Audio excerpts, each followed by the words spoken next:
anytime when you go on a business, I think you should at least plan 6 months worth of savings, so that, because it takes time for a business to get into its groove. So it's not like I suddenly jumped out of the plane. It's more like I had a plan, and it's like a calculated risk that I had taken. Hi, Bilna. I was just mentioning to you there before I hit record that we have a ton in common. We've never actually met. I should say that to start with. I found your content on LinkedIn, and it inspired me for a few reasons. One, because I think your content's good, is the first reason. Two, because then when I looked at your profile, I realized that you talk about marketing, but you are a chartered surveyor by background, which immediately pricked up my ears and my attention, because I am also a chartered surveyor by background. You're a quantity surveyor, which I was. Still am to some extent. So I'm really excited to have this conversation and just to kind of really dig into your change of careers and where you've been and what you're doing now. So I guess the best place to start would be to ask you, to tell us a little bit about who you are and how you got to where you are right now. Sure. So before I start with, thank you so much, Rob, for bringing me on this platform of your industry leaders platform. And it's a great opportunity for me to be of some kind of help to your community of listeners as well. So I am Bilna Sandeep. So by education, I'm a civil engineer, and I've been working in the construction industry for more than 10 years. And during this time, I could pursue my career and climb the career ladder to become a chartered surveyor. And then I got opportunity to work as a commercial lead in one of the very good construction firms here in Dubai. And so like you already mentioned about the career shift, how that happened is like 8 years ago, I had actually decided to take a small 1-year break to spend more time with my son. But what happened was like, it didn't go as per what I had planned. Things were not what as I had expected. I wasn't actually enjoying the break. I couldn't enjoy the break, and I was going into some kind of dark phase. And, so that is when I actually started blogging. I started a website, and I started writing as a parenting blogger. I was sharing my journey as a mom, and then it started getting traction, like people were started to interact with me, and I started collaborating with different kids brands. And so that's when I got into, that's how I got into this field of digital marketing, which I had no clue about before. And then I wanted to... Sorry, you were on a break from surveying at that point, from in maternity. No, it was only a 1-year break, which I took 8 years ago. And that's what, during that time, I started a blog, which I archived now. The blog is no more there right now.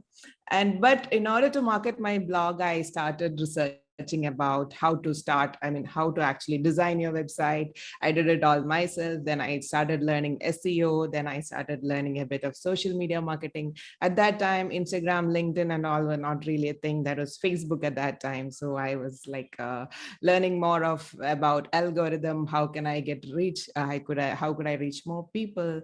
So all those things just happened during that 1 year. And in fact, actually, how did you learn those things? Sorry, Bilna, just to jump in. All through Google and YouTube. I didn't invest into any paid learning platform at that time. At that time, I was just researching and learning them all myself with the free contents available. And then when people started seeing that my page was developing, so other women who were running business, different kinds of business from their homes, like small business owners, they started approaching me asking if I could manage their Facebook business pages. So that's how I actually started as a side hustle, just trying to help other women. But again, that didn't last long because I didn't have enough backup or enough support at that time, because I had a small kid and it wasn't working out. So again, after 1 or 2 months of trying to give service to others, I just stopped it completely, winded it up. And then I went back to work, and then I started focusing on my career. But at the same time, I kept on learning digital marketing, and I was actually improving my skills in parallel to my career. So that, and finally now I'm at a phase that I have got a business which is completely into digital marketing field. I also have coaching which I do for small business owners. It's called Homepreneurs Club, which is like a group coaching platform for women. And the reason I started that was I wanted to create an affordable platform for women to learn, so that every woman should have access to learning digital marketing. That was the reason that I actually started it as a platform. And we do have like 60 to 70 members every month inside the club, and we have like different webinars and things mostly related to digital marketing and different business strategies. So being in the commercial side of concession business, I did learn a lot of business strategies because I get to see the back end numbers of the business. I know what actions will trigger more revenue. So all these things, I started bringing it into pocket sized, packet sized lessons for the small business community. So that's how it started. And when it started growing, yes, so finally I've decided to focus on this side. So construction sector is like on hold right now. I mean, like I've completely left that last month. So from this month, I'm fully on my business. Yeah, so that's my Congratulations. little story. Wow. So, I mean, in summary, so you started off as a chartered surveyor and, well, Yes, engineering and chartered surveyor, and then you yes, took that career break after the birth of your child, went yes, into blogging, and then started yes, to get approached to monetize that blog with different yes, partnerships. Then yes, went back to work as a chartered surveyor, and then yes. kept going with marketing, learning along on the side, Along the way, yes. and then sort of transitioned recently back into Yes. social So media the marketing current and business business is consulting. like 1.5 years old right now. The business which I have now, it's been there for 1.5 years. And now until now, it was like I used to work mostly on weekends and I had a remote team working for me. But now I'm full time on it. Wow, it's a great story. And I've Thank got you. like a few burning questions here that I want to ask Yes. you. Yes, Um, sure.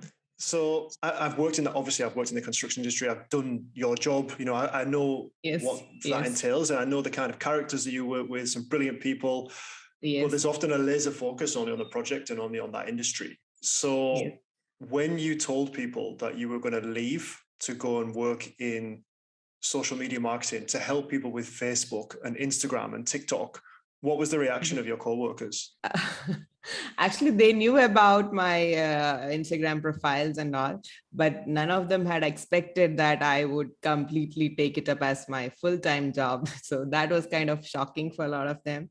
But like what I plan to go ahead is with, like, because I have a very in-depth knowledge in construction and I have a good knowledge of digital marketing as well.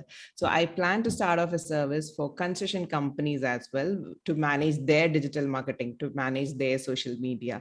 Because what I see is like a lot of companies, though they are established, they don't really have a good social media presence. So that is something I still plan to continue, so that though it's marketing, I would still have the concession background still running. So that's how I plan to keep in touch with the construction sector and, to help them grow using my digital marketing skills. So that's how I plan to balance it out both. So It's like you're a going to do chartered that, survey. or that was the plan, or that is the That's plan? not yet started. I plan to start that right now. So it's like a chartered survey running your digital marketing platforms for a concession company. So of that sort, yes. Yeah, it's. I mean, for me, it sounds like a great idea, right? A lot of companies could benefit from that. Yeah, because I know the technical side as well of it. So Yeah. Just on that, I'm just interested yes, again. When yes, when the day was coming that you were going to hand in your resignation to go and do yes, this yes. completely different career, like, were you nervous? How did you feel? Were you excited? What was going through your head, Uh, and what were the first reactions of people? Like, what, really? Like, or was it more like, oh, brilliant, good for you, good luck? yeah, I know. Like everybody was shocked when I said that, of course. But I consider myself as a lucky few because I was able to develop a skill in parallel to this concession career, so that when I knew the time was right, I could start off a business based on that. So yeah, I feel like that's a great thing that I could actually achieve in the last few years, because being in the concession, it was a busy business as well, and with that I could still manage to learn a lot of things and develop it as a career in parallel. So I think it was a very good thing that happened to me. For sure. And I think what you've done is, a lot of people would describe it as brave, but I feel like that is, it's a bit of a tired description and maybe even patronizing. I just think it's brilliant what you've done. Thank you. But you've got a family, right? Like that, for Yes, people that I are do leaving and have a changing family. careers, it's Yeah. easier if you don't have a family. It's not easy. It's easier if you have less commitments. But like you left behind a stable career, like obviously a really good salary. Like, Yes. how do you feel about that? Like, how was that for you? So the thing is, I didn't make it like a sudden decision. It was like a planned one. I Yeah. did plan for it in the last 1 year time. I did save for it. Like anytime when you go on a business, I think you should at least plan 6 months worth of savings, so that because it takes time for a business to get into its groove. So it's not like I suddenly jumped out of the plane. It's more like I had a plan, and it's like a calculated risk that I had taken. So yeah, my family, to convince my family, yes, it did take a bit of time. But again, I have a very supporting husband and my kids. So they were like, yeah, it's like, this is like now or never. If I don't want to be like after 10 years, I should not be like thinking like, oh my God, I didn't make the decision at that time. I didn't try it. So I shouldn't get that feeling that I have never tried. Right. So yeah. And also I did run the business for 1 year. So I know how it's going, and it's just getting better. So it came to a point I couldn't focus on both, because both were in the best states. My career was at the peak and my business was going to the peak. So I had to actually make a choice. I had to take a call there. So finally I decided to go with the business side because it's more flexible for me. And again, so in that way, my family benefits. My kids get more time from me because I work only half day, and after that I'm fully completely free for my kids. So yeah, so I think that's what worked out for me right now. Is there anything about the industry that you miss? I mean, obviously you plan to go back there in some capacity to help out people or companies with their social media, but is there anything that you miss about the construction industry? I do miss my colleagues and working from an office, because like, when you're in the office, you have all the fun and meetings. Now, most of my meetings are online. So that is one part I do miss. But yeah, otherwise I am happy with the decision that I've made, but I do miss the colleagues. Yeah. I would say in my experience, meetings is something that I definitely don't miss. I really don't. I really like having calls. I like going to meet people in person, but I feel like Yes. on some projects, not all, I think there are sometimes some meetings that they're just a waste of time, right? You don't need to have them. So I don't miss those. I definitely don't miss Yeah. those. I miss the fun parts we used to have after, before and after the meetings. Once the meeting is done, then Yeah. you have a lot of fun conversation. But again, like when you're online, you don't get that level of conversation with people. So I feel that's the only area I kind of miss. But now I go for a lot of networking events right now in Dubai. So that I don't miss people. No, that's good. Yeah. It's a great way to stay in touch. You mentioned three things that before you Yes. made that transition from construction Yes. Yes. into full-time business owner, you Yes. obviously saved up some money to have a support Yes. like Yes. buffer, like a safety net. Yes. You did some learning along the sides Yes. to learn Yes. how to do the things that you want to teach people Yes. in social media, and also you kept the side hustle going. Yes. Of those three things, is there one that's more important than the other when you're advising people who want to start businesses themselves? I would say keep learning. So, learning is the most important part, I believe. Even if it's in your career, or even if it's in your business, or in just in your life, I would say like lifelong learning. I believe in, investing into different kinds of learning always, so that when the time comes right, you're able to make informed decisions in your life. It's like, for me personally, like I have got three forms of learning that I've been doing. Like last 3 to 4 years of my career, I did have like around 1 hour drive from my home to office, and then back from office to home. So it's like 2 hours per day. So these hours I would always listen to different podcasts. So that was one of my most best learning platform for me. I used to listen to lots of business podcasts. And then other thing that I do on my free times is like I read lots of business and self-development books. And also I invested into a lot of paid courses as well. So these are three forms of learning that I have done for myself. And so even if it's in your business, or if you don't plan to start a business, maybe you want to go ahead in your career, you still need to keep learning. It's not like you have reached an ultimate that there's nothing more to learn. So you'll never reach that phase, right? So learning is the most important part, because once you've learned, then you will slowly start implementing them and it will make a difference in your life. So that's what I would say the most important part of anybody's career or business. And when you're talking about podcasts and the books that you read, is there anything in particular that you look back at and Yes. say, wow, that was really important for me? I would say my favorite podcast is always three ladies, Amy Potterfield, Jasmine Starr, and Jenna Kutcher. So I listened to most of their podcast episode in the last 3 years. And I also invested into their paid courses as well to learn. So it's like, these are what helped me. And on business book side and self-development, there are a lot of books that I've read. So I wouldn't say anything in particular.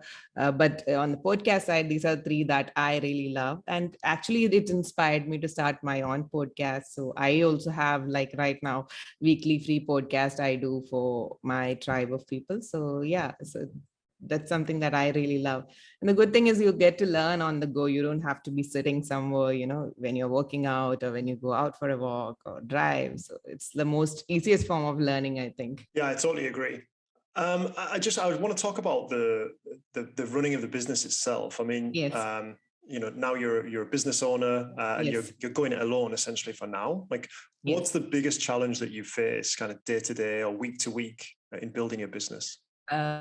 So I'm not really alone right now. I do have a team. I do have a remote team that works on me, especially because I do have a social media agency. So the agency, I have got people who do the I have got graphic designer, video editor, the ones who write the captions. It's like I do keep, like when I get a client, I keep a client accounts manager who would be the central form of communication for that client. So that's how we manage the social media agency part of the business. But like as a challenge, I would say the challenge is like to help the clients to understand before they invest into social media management. They think like, okay, it's just posting a few pictures and putting some captions, but they don't understand the importance of the strategy that is involved in bringing, it's not like you blindly post some photos. There is a reason behind every post we do. So it's a challenge in the initial stages to get the clients on board and to help them understand that you cannot just post something. You need to have a strategy running. So we do a strategy session for them. So I think that's a challenging part, because a lot of business owners, they are good, they are probably doing well in their business right now, but maybe after the pandemic started, maybe their business started dropping, and then that is when they decided to invest into social media, but they don't really understand what social media is. So initially we have to actually educate our clients on what social media is before we take over, because otherwise they don't know what we're doing for them. So that's a challenge we face in the social media agency part of our business. So that in terms of like educating the clients, I guess, as to why they need a bit of patience, maybe. Yeah. So what we do in order to educate is like, of course, I do have my own podcast, which some of the clients actually convert through that. So those of them who actually listen to my content and come to me, they do have some idea about what is coming. But there are some who do not have much idea. So for them, we actually do, not only for them, for any client before we take up, we have a separate paid session, like a strategy session we do for them, so that after the strategy is done, we present the strategy to them, and then after that they can decide to go with us, or they can take the strategy and get it done in-house by someone in their own team. So that's how we do it for our clients, so that they go away with the value, even if in case if they don't take us as an agency for them, but they'll still have the plan for the next few months on how they can manage their social media and get more leads through them. And yeah, so that's how we do it. And you mentioned that you get some clients that convert through the podcast, which is fantastic, Yes. by the way. Yes. Where do most of your leads come from? Like where's your funnel? Where's the head of your funnel best suited? Is it the podcast? Is it through Google like advertising? Is it through LinkedIn? Where do you find most of your clients? So the thing is, I have got three main services. So one is the Homepreneurs Club, which I already mentioned about, which is a learning platform. So for the learning platform, most of my clients convert through Instagram. I do have a very good following there, and it's mostly women business owners for my Homepreneurs Club. And then the second is the social media agency, which we do. For that, we do get inquiries from LinkedIn, as well as there are some of them who actually became a Homepreneurs Club member. After being a member for a few months, some of them actually opt and they come and ask me, okay, we don't have a lot of time to do it ourselves. Could you do it for us? And then we take them up on board as a social media agency. So that's like a two-tier conversion that happens to us. And then there is through the podcast. So podcast mainly, they do listen to a lot of my podcasts, and I offer a lot of freebies for downloads. So some of them, they download it and then they become part of my email marketing. So it's like a step-by-step thing. So they might come from the podcast, then become part of my email marketing, and then probably it's a overall thing, like they see me everywhere and they later on they just convert. So yeah, so this is how the track goes. And the third one is, it's just still launching. Next month we're launching something called Homepreneurs Biz School. That is again for the business owners who cannot afford to take an agency, but they might want to take it up in-house, and get, maybe they might have already some staff. So in the Biz School, it's like an 8-week intensive coaching program. It's like for the business owners, we teach them how to set up their business, how to get the systems in place, how to get their operations done, how to network, how to do their social media marketing, and how to hire the right people, all these things, everything, like in a nutshell, we teach them in the 8-week coaching program, which we are launching from February. So these are my three services. So yeah, in terms of your question, the conversions come, a lot of them through my Instagram. For the agency part, it's mostly the inquiries we get through LinkedIn, and then we take them through the process of taking them to the next steps. Yeah, so that's how it is. And what kind of clients are you serving at the minute? Like, what's the biggest sort of sector that you help? For the Homepreneurs Club, it's most of them are women-owned businesses, and we do in that sector. We have a lot of artists. We have a lot of nutritionists, nutrition coaches. We do have life coaches in our Homepreneurs Club, and we do have some sustainable products, handmade products. So this is what we have inside the club. But for the agency part, we do have some restaurants, we do have some coaches. Again, in our agency part, we do help some coaches.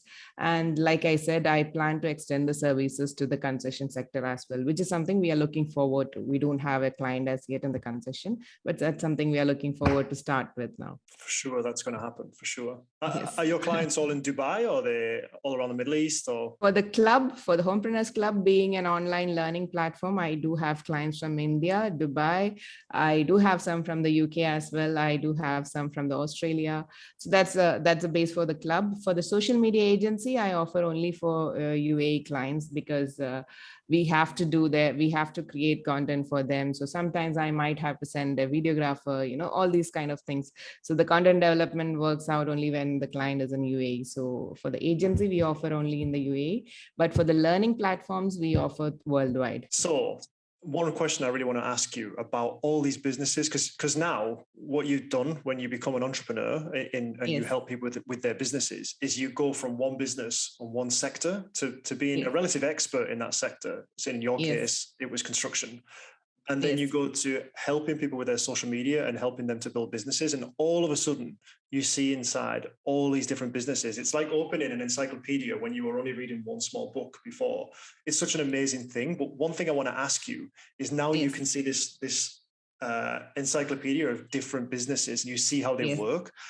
Yes. What's the one thing that people are doing wrong in terms of, on your LinkedIn profile, you mentioned that a lot of businesses leave money on the table and they underutilize social media. So in your experience, what are these businesses doing wrong? What's the most common issue that they have? So it's like like I said, we have like different sectors. So for the established sectors, what I see is that they neglect their social media quite a lot, because they were getting clients without social media previously. But it is, I think it is now, especially after this pandemic and things have started changing, the world has completely changed. People are more online, and people are actually, but the problem is these businesses, they never invested into their social media platforms earlier. So they are not really aware of the power of what the social media and digital marketing is going to bring to them. So that's what happens on the established businesses sides. And so they need to, I think, learn to adapt and get into that new phase of, because probably they had a physical shop before and they had a lot of people coming and buying it. But now to adapt and move into the online sector, to get more services, to get people to serve to more community, and to reach to more people, and to use social media, that's something they lack on their side. So that's where they are leaving money on the table. But on the other side, on the small businesses which we deal with, the crafters and artists, for them I feel they are too they are very obsessed with Instagram. They're very obsessed with their reach and the numbers, that they sometimes forget the integral part, that just getting 1 million people to view your videos is not equal to getting money into your bank account. So, so what happens is, If like, only. yeah. so so it's like they are so obsessed with the number of views and the reach they get, and they're worried about that area. But they lose focus on the revenue generating side, that they need to focus more on. So that is what happens on the small scale sector side. So these are the two sides which I see happening. So those people, the smaller ones, they forget to look for more places, like, because a lot of conversions happen over LinkedIn and Facebook networking, I would say. There are different Facebook groups where you get lots of client leads from, which the small business owners mostly forget, because they are too busy creating content for Instagram. But they forget that that's not like everything. It, of course, it needs to be there, you need to have a consistency there, but it doesn't mean like that's everything in your business. So they need to look at the areas where they can actually get paying clients from. So yeah, that's where I feel people, they leave money on table on that side. Interesting. I'm sure a lot of people are now busily looking at their businesses thinking, yeah, that sounds like me. So, okay, great advice. Thank you.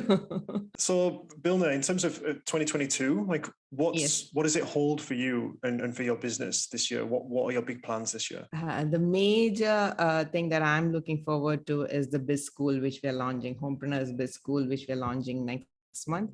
The reason I decided to launch it, like, because the thing is, just like I said, there's a lot of free content, free learning content available for people.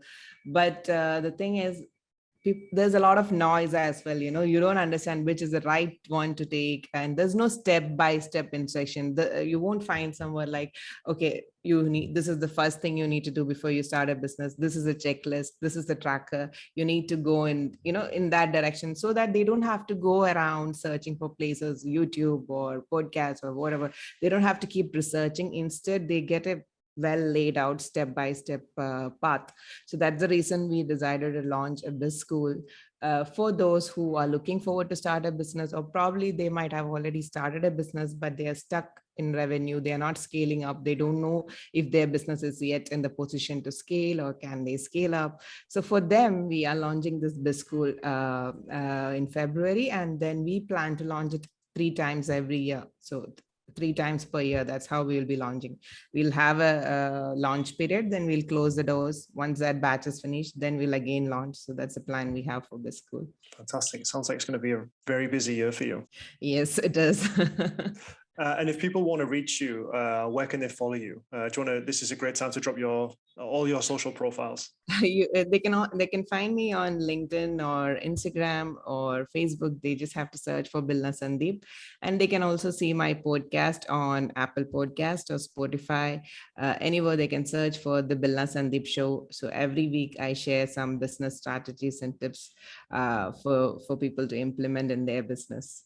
Amazing. All right, we'll be sure to share those links on this interview. Sure. Thank you so much. Bilna, this has been such a great chat. I feel like I've got a million questions for you. I could have a different interview again, but it's been so good. And we've only got a limited amount of time today for you. But yeah, thank you so much for joining us. I have really, really enjoyed this. Thank you. And it's the same for me as well.